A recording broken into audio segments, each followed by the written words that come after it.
We're airborne again. Thank you for staying with us on the AM show. Time now for us to get into the newspapers. Just a few that we have this morning, but we're going to make do with them. We're joined by Akufo-Addo, a lawyer. Right before I get him into the fray, let me just let you know that this segment is brought to you by Endpoint Homeopathic Clinic. They are offering you, if you're a man, especially if you're in your 30s onwards, it's no longer the case that when you hit your 50s or 60s, then you should start checking your prostate. Guess what? Nowadays, it has been proven. I know people who have been to hospitals and all of that in their 30s and have issues with their prostate. Don't take it for granted. And especially people of our race, there are diseases where Caucasians and others are more susceptible. For prostate disease, we of our race are more susceptible to it. So don't take any chances. I check mine every year. I'm yet to check mine this year, but I do it every year. If you're a woman, fertility issues, so many people nowadays with fibroids, with this and that. What is the state of your fertility? That's why you ought to make tracks to Endpoint Homeopathic Clinic. And here's where you can find them. In Accra, they are at Sphintex, opposite the Shell signboard. In Kumasi, Chronum Abwehia, behind the Angel Educational Complex. In Takra, they locate them in Anaji Estates, Tema, Community 22, Techiman Hanswa, and Esiama and Zema. Now, if you'd like to call, which I suggest you do, the numbers are 0244 867 068 or 0274 234 321. Endpoint Homeopathic Clinic, the end to chronic disease, but just the start of the news review. Mr. Painter, a very good morning to you, sir. Fine morning. I'm going to ask you an interesting question. You can choose to answer or not because it's a medical related issue. But when was the last time you checked your prostate? I've thrown a hot ball, a hot potato at you, huh? I'm not sure I did. I don't believe I even ever did. I'm not sure. Maybe you should. Maybe yes. After hearing you. Maybe you should. It's wreaking havoc on a number of people. Worst case scenario, what would happen is they can take your prostate out. You will still, not you as a person, but for someone who may have had a lot of issues getting to that final point, they could take it out. You would still live on, practically normal life, but it has a role to play. And if it's not there, you're going to encounter a few challenges. But that's basically it. Anyway, I always do this, so I'm going to do that with you as well, Mr. Painter. It's been a while since we were on the news review. Between then and now, are there any topical issues that have come to bear that you'd like to discuss? Professor Bika, I think, saying that Agenda 111 is not feasible, looking at the cost, looking at the time we're left with, and putting up all these hospitals. The Electoral Commission saying that it is being unfairly targeted, especially by the minority, and that it is always the whipping boy. Many dynamics that have happened, Galamsey, from Pomboating and others. Any quick thoughts you'd like to share with us before we get into the newspapers? I believe that, I wouldn't know, but I think Professor Frimpong Boateng's matter has dominated the news, I think, over the last 1 week. And I particularly I'm not happy with the way people are discussing the matter as if he has been put up or he has been targeted by reason of a report that he had shared with the press. I don't really honestly believe that that is how we must look at a discussion at all. What I recall is that I told Matraton before his publication, or rather his report was leaked. I understand the presidency, he doesn't take responsibility for this thing coming out. But the point of the matter is that at all Matraton, there were several allegations in the press against him for alleged sale of all kinds of equipment and so forth and so on. Right. We don't know how much of that is validated by facts. But if I understand it right, the Office of Special Prosecutor, he's entitled to make investigations into all aspects of a matter. And therefore, the mere fact that he has done a report does not take him out of the OSP's scrutiny. Absolutely. And the way people are interpreting this whole exercise of him being invited to give a statement as if he's being targeted for that reason. And I don't really think that's a fair discussion. I don't honestly think so. Right. So there are different dynamics to that conversation. Of course, there is the latest. That is practically the last bit that has come up. Charles Bissiou himself, the secretary to the Interministerial Committee on Illegal Mining, has been invited. There have been issues about he, together with some 8 others, having been cleared by the CID of the Ghana Police Service, among others. This, of course, the law must take its course, and if the special prosecutor feels that he ought to come and answer questions, why not? Because even when he was at post and the ANAS expose was aired, there were question marks about he himself. But you know that on the back of the report and what he himself has said, he told my colleague Evans Mensah that there were other reports he had presented to cabinet which had also not seen the light of day, things that he had done. Recently, I saw the German ambassador lauding him, applauding him, that many more Ghanaians ought to be like Professor Frimpong Boateng. So you would understand why some people feel aggrieved, but it is just the law, so to speak, taking its course. But how then do you feel about the other side? We are greening Ghana. Every year we expend millions upon millions to green Ghana. Yet look at the state of Galamsey. Look at what we are sitting on. Everything is becoming worse, to the point where recently the Ghana Fire Service, on my show, said here that it's even becoming difficult. Yes, but now it's even becoming difficult using some of the water to douse fires in certain areas. That's how bad it is. So from the standpoint of his report never seeing the light of day until it was leaked, how do you feel about that and our fight against Galamsey? Well, quite naturally, I think this whole exercise or this whole business of this Galamsey issue, I previously expressed my view on this show that it's a complete joke. I mean, what we're doing is a complete joke. But, I mean, having said that, we also cannot stop there. We cannot stop anywhere. In other words, as long as the problem continues to be with us, we have to find ways of resolving them, and it can only be one day at a time. And therefore, we cannot stop at it. In other words, there are risks. I mean, the medical reports have started coming out and so forth and so on. Yeah. And what it means is babies that nobody born with really... deformities. Recently, there was a story about a place where people are contracting all kinds of diseases and they feel they are related to Galamsey activities and the water and other things they are using in the community. Yeah, there's a great risk that we all run. I mean, it does not even matter that in Accra you can get safe water, because my mom doesn't live in Accra, for instance. We've got people all over the place.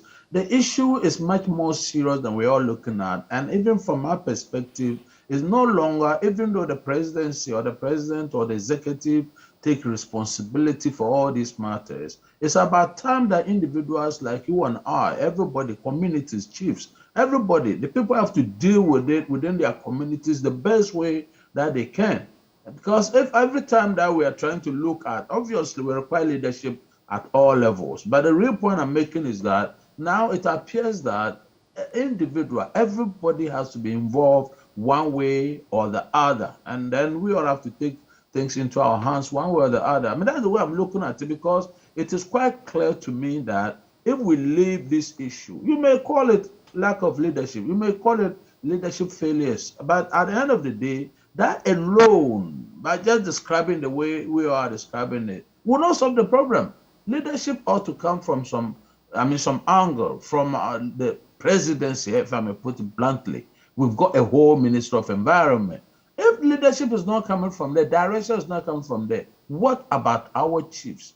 If the chiefs are not doing it, what about the MPs who come from those constituencies and so forth and so on?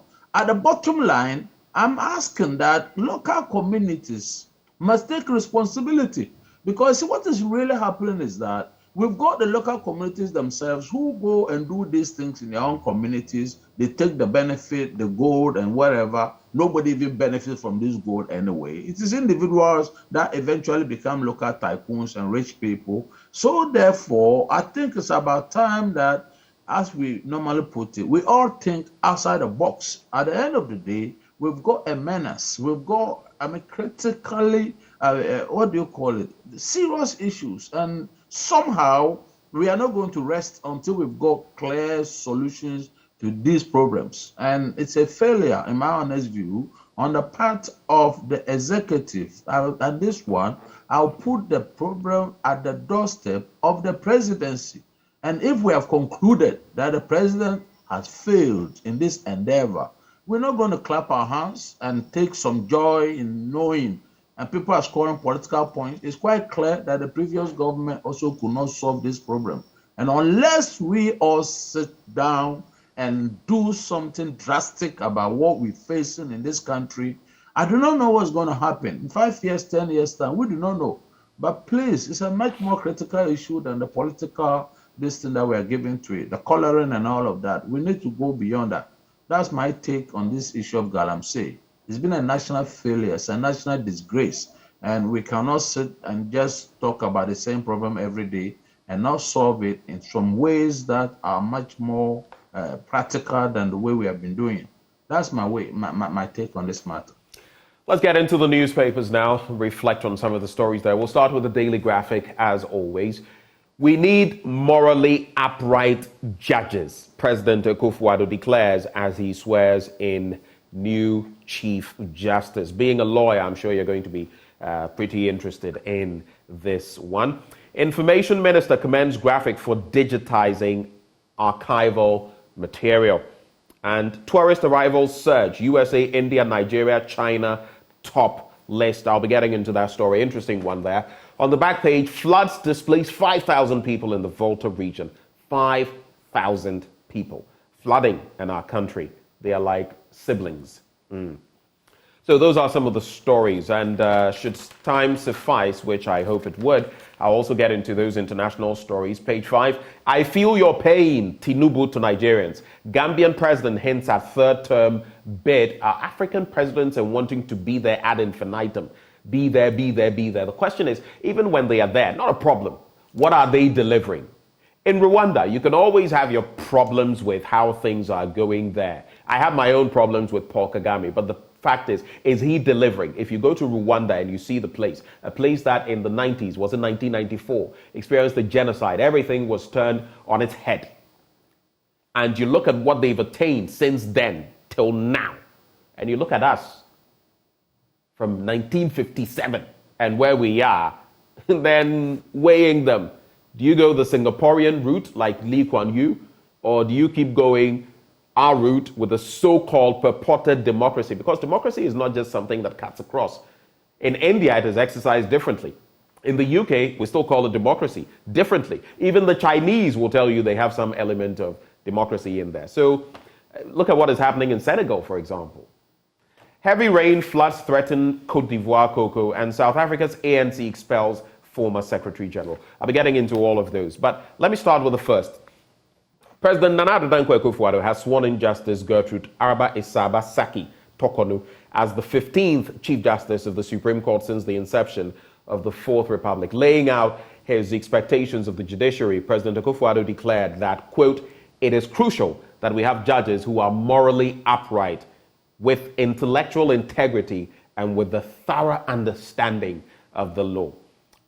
After reading a long list of her rich profile at the well-attended investiture at the Jubilee House in Accra yesterday, President Akufo-Addo described Justice Tokonu as having, quote, the full grasp of the intricacies of judicial administration and therefore, quote, will be an effective leader of the judiciary, zealously defending its independence, constantly upholding its dignity, and makes a worthy successor to her predecessor. Some quick thoughts on this lawyer pencil. There are those who keep painting the judiciary with a certain dark paintbrush. I wouldn't say black, but they say the judiciary is not living up to expectation.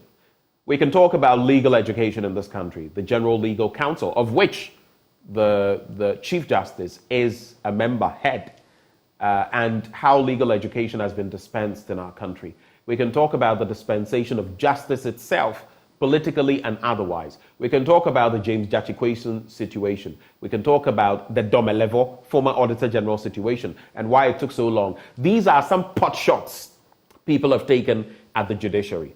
What is your reaction? What are your expectations of Justice Tokonu? Oh, I think there's a universal acclamation that she's fit for the job. And obviously, I mean, I can't take it into spare parts, but generally, I mean, when you put it, there's a clear understanding or clear appreciation that she's fit for the job. Maybe that's how I want to summarize everything. That's she's coming to fill the a job and the position, and that she's capable of delivering based on what we know about her, her appreciation of the law, her personal integrity, and so forth and so on. I think there's a universal acclamation. So far, I haven't heard one person who has expressed some reservation about her in terms of her ability or competence to deliver on any aspect of her calling. Don't forget that the problem about the Chief Justice is not only the highest whatever on the court, but she's also an an administrator. In other words, she takes responsibility for running the courts in this country, sitting as the head of the judiciary, which is an aspect of the work in Ghana here that some people have contended that it's about time that a separation is made between the office of a Chief Justice and that of an administrator and head of the judiciary. But we haven't got there yet. So for now, speaking about her as a person, that's the way I would just go with the general flow that she's competent. That's about all. But that's a different ball game from delivering. That's the expectation based on what we know about her. We reasonably believe that she would deliver. But different chief justices are going to go down for different things that they do or they did while they were in the office. So therefore, I would say that now that she become the Chief Justice, we are going to monitor, we're going to watch, we're going to see whether she's going to match up to the expectation that we all have of her. Because we know all Chief Justice, I don't want to descend into particulars, but I don't really believe that when they all stand up to be measured against the expectations and what they eventually delivered, they will all measure up to the same scale or the same standard. That's the way. So I'm saying that the Bible says, to whom much is given, much is expected. We've got a lot of expectations of her, and I hope that she delivers. That's, at the end of the day, how she's going to be measured in the eyes of the public. That's the way I want to pass my test on her. You hope she delivers. And you hope she delivers. Anything specific you'll be looking forward to having her deal with moving forward in terms of our justicial system, in terms of education, for example? Any specific areas? Yeah, it's the heading of the newspaper publication. Why would the president say we need morally upright judges? I mean, that's a statement of the problem. In other words, we even though that is the required standard, somehow we have a reason to believe that we have not measured up to it. At one of the biggest problems in this country, as far as the judicial justice delivery system is concerned, is how do we judge the judges? Right. I don't believe that the constitutional the provision that we have is adequate. It's not responding to the real issues we have, because I mean that's what they are supposed to be. But I think we have raised our judges as gods, and they cannot be touched in so many respects. And the provision for touching judges is so arcane that, I mean, on a day-to-day basis, it's not even practical. Let me put it this way. You notice, for instance, that the regime for measuring lawyers' conduct, we have what we call a general legal council. They've got a discipline committee. It's full of judges. Judges sitting at everything that lawyers do affecting discipline and so forth. But lawyers don't get opportunity. I'm talking about legal practitioners.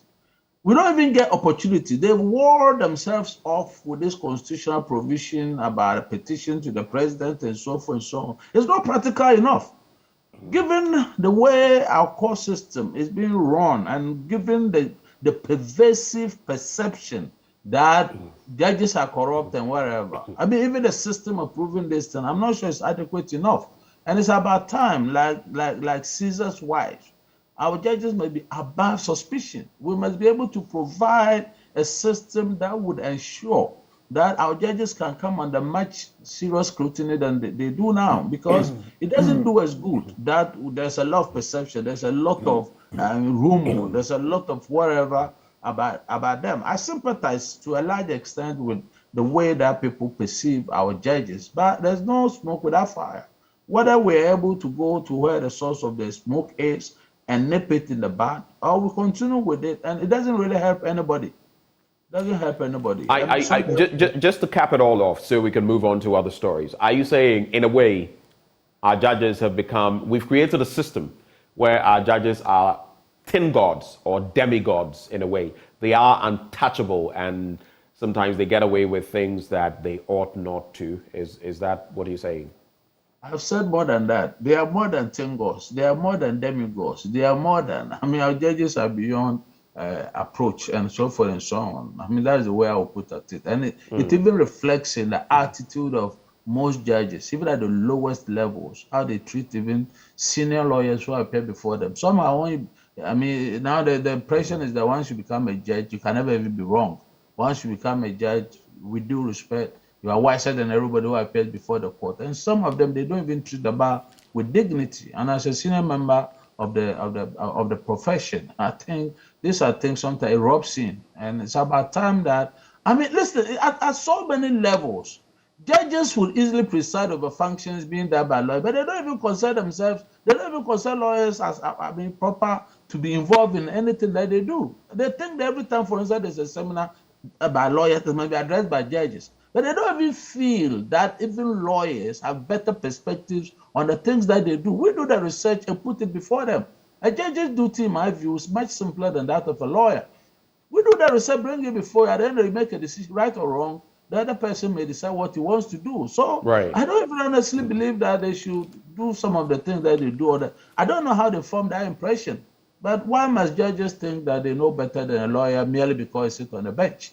These are some of the things that, does not augur well for all of us. The relationship even between the bar and the bench, it doesn't exist. Once in a year, we may have what they call bar bench, seminar, and that's it. At the end of the day, they go into their corners. We also go into our corners, and they don't think that even lawyers are entitled to, relate to them in any way. Anyway, it's a much bigger problem, and I think we must all be looking at how these perceptions, how these views, will work together for all of us. But if I may summarize that point, I have said it, that our judges, most of them are behaving more like demi and tin gods, and they need to come down to the level that we were aware. There's nothing that shows that a judge becomes well. If you set up a committee involving the senior most lawyer in Ghana, the judge, if it's a magistrate judge or whatever, she has to chair the committee. What is that? What does that mean? I don't even understand it. I don't understand it. Maybe somebody will explain it better next time. The fact that you become a judge and everything you must be on top. How come that be? Where did that come from? I am totally with you on these submissions that you're making. I feel in terms of our legal framework, and sometimes I say these things on pain of victimization, let's face it. We have a strong judicial system. It is the backbone of our democracy from where I sit. But at the same time, I feel we have strayed in certain ways, even especially in terms of legal education and on so many fronts and the positions we've taken. And I think part of it also is because as a nation, our 1992 Constitution, which is not wholly bad, but badly needs some retweaking, also fetters our judges in the dispensation of law. I feel we're still too lethargic, too slow in dispensing law, like in the Domelevo situation. There are myriad areas we can look at, but at least we are not faring badly, terribly. But there's a lot of work to be done. Let's make tracks. If we want to, both of us being in the legal sphere, if we want to stay here, we'll stay here forever. But more interesting stories. And the author of this piece is a former colleague of mine at the University of Ghana. I didn't even know this. I just took note of it. It's on page 13. And I'll keep harping on this. I have committed this show and my presence here to fight against period poverty. The wanton taxes on sanitary pads, 35%. Import and then VAT, 35%. Or most of the countries that we rub shoulders with in different ways, Nigeria, Kenya, Rwanda, among others, have taken away taxes on sanitary products. Why are we still imposing them? There's this piece here by the author, Portia Mau Anani, who says, menstruation not by choice. Women didn't choose that at a certain point in time they would menstruate. Just to give you a teaser, I experienced my first menstrual flow in primary 6. I was 12 years old. I did not tell anybody about it, not even my mother. Frankly, I do not know why I did not tell her, but somehow I managed the flow with toilet roll. I recall sitting in class for the entire day without engaging in any activity. When I got home that day, I was relieved to see that the flow had stopped. The next time I saw another flow was in junior high school 1. It goes on and on. It's a beautiful story. You should check it out on page 13 of the newspaper. But I will keep reiterating. Women within those catchment ages do not menstruate or flow out of choice. If they had to choose to flow and they could get pregnant and all of that without going through that, they would probably choose not to. So let's not tax them for that. Now, Information Minister commends graphic for digitizing archival materials, and then tourist arrivals surge. Let me do the one about tourism. So the country has recorded 247,834 international tourist arrivals in the first quarter of this year. It represents a 45.19% increase over the 170,696 arrivals for the same period last year. Although higher than last year's arrivals, the figure is still below the record 256,457 arrivals for the same period in 2019 during the implementation of the Year of Return. The Ghana Tourism Authority explained that the increase was influenced by arrivals from the United States of America, India, Nigeria, China, Britain, Germany, Liberia, and the Netherlands. With the growth in figures, some industry stakeholders have projected that the country would be able to meet its 1.2 million tourist arrival targets for 2023. I remember some time back doing Blunt Thoughts, and I've forgotten the country. It's a very small country. It starts with an M. I'll try to get it. It's somewhere in Europe. Very small country, and their numbers in terms of tourism even higher than our numbers. So it is my hope that we can do more in boosting tourism. There are countries that literally live on tourism, like Cuba, a place I have lived. And sometimes you look at what we're sitting on and how we're faring, going to the IMF and all of that, and you ask how sensible we are in terms of running the affairs of this country. NPP changes timelines. The New Patriotic Party has announced revised timelines for some of the activities in connection with the presidential and orphan constituencies primaries. The statement explained that the decision followed the EC's press release issued on May 31. And according to the CPP, the dreams of Kwame Nkrumah have been dashed on the back of what we are seeing today. Quick reactions: tourism, the dreams of Nkrumah dashed. Maybe before we do some international stories from the Daily Graphic and take it from there. Well, talking about tourism, I think it's good to hear that we are increasing numbers, but having regard to Ghana's historical antecedent, I'm talking about the record of Ghana's role in independence Africa, the way Ghana features in the African American community and wherever. I thought by now we should have boosted our tourism potential, at least from that market. I'm talking about the American market in particular. I think when we started doing this business, inviting African Americans to come to Ghana and stuff, I think the way I want to put it is we need to have value added. In other words, there must be policies that will go beyond the natural affection that people have, especially from the Black community, and have policies in place that would actually be the basis and the reason for bringing them into this country. I'm not too sure that that market has properly been exploited, and I think a lot needs to be done. There was talk, for instance, about giving them citizenship and so forth and so on. I remember way back in 1960, there was a constitutional provision that permitted everybody of African origin to automatic citizenship in Ghana and stuff. But I believe, having regard to those days and now, it may not be too realistic to offer direct citizenship to just everybody of African origin. But I'm saying that we must have clear policies that would be attractive to the particular community that is more attracted to us. That is the issue about tourism, all the other matters that you have mentioned. Fair enough. I mean, they are okay. And I really don't want to say too much about them. We may go to the foreign news and know what else is trending elsewhere. Right. And, Let's do that. I feel your pain, Tinubu, to Nigerians. And President of Nigeria, Bola Bubu Ahmed Adekunle Tinubu, Bubu is his nickname, by the way, has broken his silence on the issue of the ending of the fuel subsidy since making the announcement that it was gone when he was sworn in a fortnight ago. The decision led to a rapid rise in petrol prices. Using a speech on Nigeria's Democracy Day holiday, President Tinubu told citizens, "I feel your pain." In exchange for the ending of the subsidy, Mr. Tinubu promised he would repay Nigerians, quote, through massive investment in transportation infrastructure, education, regular power supply, healthcare, and other public utilities that will improve the quality of lives, quote. I just have this quick thought though.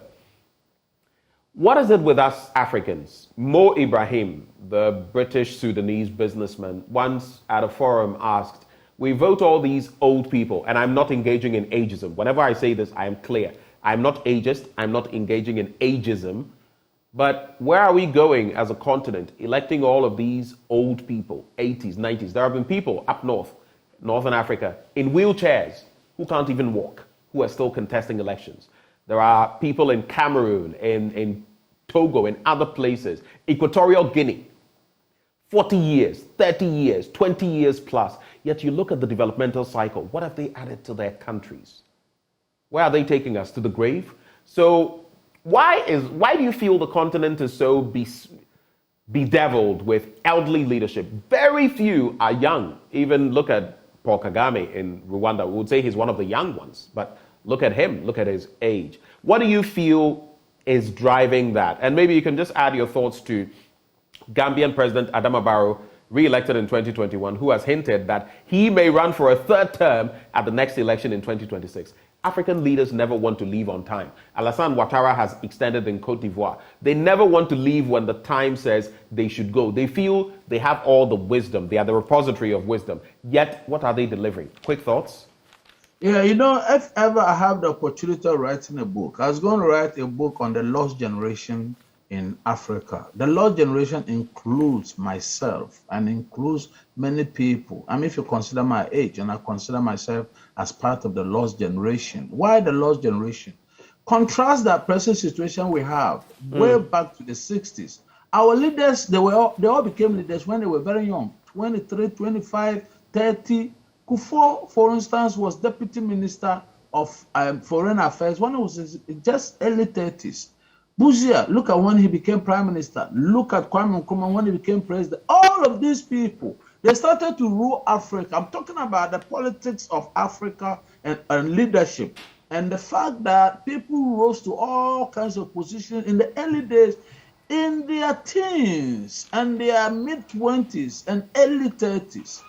But you know what? My own take on this matter is that the intervention of the military in African politics showed our natural leaders way back. And what it meant is that for all the people, if I'm using Ghana specifically as an example, all these people who in their 20s and 30s, the Haruna Sekus, the Kufors, judgment, all of them, they were relegated to the backyard or the background for so long that when the new wave of democratization came, they came and competed with the young people who ordinarily would have filled their positions. I mean, if they had run their terms of office and so forth and so on, they would naturally have gone out. But when they did not go out, they went and just stood somewhere. And then when the new wave of democratization came, they came back to compete with the people who should have filled those positions.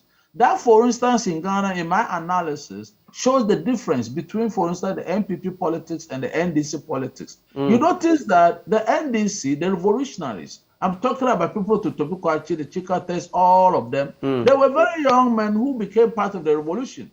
And they stayed around so long that when the wave of democratization came, they had become what do you call astute? I wouldn't call you the word astute. They had stayed long enough in politics for them to go back. And that explains, in my view, why when, for instance, President Mills came around, he decided to choose the young people because all those people who had joined the revolution had run around long enough, and that explains. But when it comes to MPP, the Kufors, the Akufo-Addos, all of them, they have been relegated to the background, and when they came back, the young ones in the party could not compete with them. So you can look at but interestingly, just to make a point, though we have to wrap quickly, but just to make a point, John Ejekum Kufuor, I think it was under the Buzia regime, he had become a minister very young. That's the point I'm making. So he wouldn't fit that category. No, I'm telling you that when he had become young on the Buzia, he came back, and when he came back, he did not consider the young people who were like his age when he was a minister. Right. That's the point I'm making. Right. That's the real point I'm making. So imagine, I mean, we have the facts.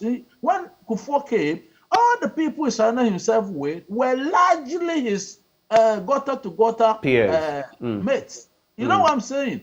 And therefore, that's just an aspect. But then the African psyche, even the young men who have come in, like this Adama Barrow, what is the real reason for him wanting to go for a third term? So there's a sickness in Africa that very soon we have to identify. What makes us do the things that we do? Is there something wrong with us? And so forth and so on. Because I can't even understand it. I mean, let me tell you, let me pay commendation. You know, Rawlings, when he decided not to contest, extend his term, I mean, there was a lot of hue and cry. I mean, there were a lot of people were saying that, listen, I mean, he could not have done otherwise. But I mean, after some time, I begin to appreciate that if he wanted, he would have got all the people in his party to urge him on. Right. So it had to be a personal decision on his part. Right. That I'm not going to go on. Other than that, you got wise men in the party. Personally. Not even Rawlings succumbed to some of these things. Some may say, yes, the Bretton Woods institutions and their influence. He could have decided to go the same way that even Democrats like Adama Barrow. And look at what is happening in Senegal. I mean, Africa, I agree with you. We have a problem with our psyche. If he wanted to run, he would have got people to push him on and urge him on. So what is it about Africans and about African leadership, about the people who surround the presidency and wherever that, they cannot look a president in the face and tell him things that he ought to hear. We are sycophants, that's it. Sitting at Hanoi airport when he was overthrown, and the very people who were with him, they said that this man was a dictator. And then the very people, it's a sad commentary. We have to go, but I'll just leave our viewers with these headlines. ADB in the Daily Guide. ADB fulfills pledge to best farmer. They gave him the 1 million Ghana cedis that they had promised. Ghanaians don't trust NDC. That's according to Mahama. And he says if the NDC will win in 2024, they must first earn the trust of Ghanaians. But that is how the Daily Guide couches it. Ghanaians don't trust NDC. Economy Times is what I'll wrap with. Job scarcity is on the rise, and businesses overwhelmed with taxes call out on government to save jobs and investments. Those are two major stories you'd like to grab a copy of the Economy Times and get into, but we all know it. Job scarcity being on the rise and businesses being overwhelmed with taxes. Nothing new. In some 10-15 seconds, any final comments as we wrap, Lawyer Paintel? Well, job scarcity has been with us only because everybody expects the government to find a job for everybody. That's a major problem that I believe we have. And it's about time that we diversify. Individuals must also, I'm talking about individuals, even like myself. I'm a lawyer, but I give jobs to people.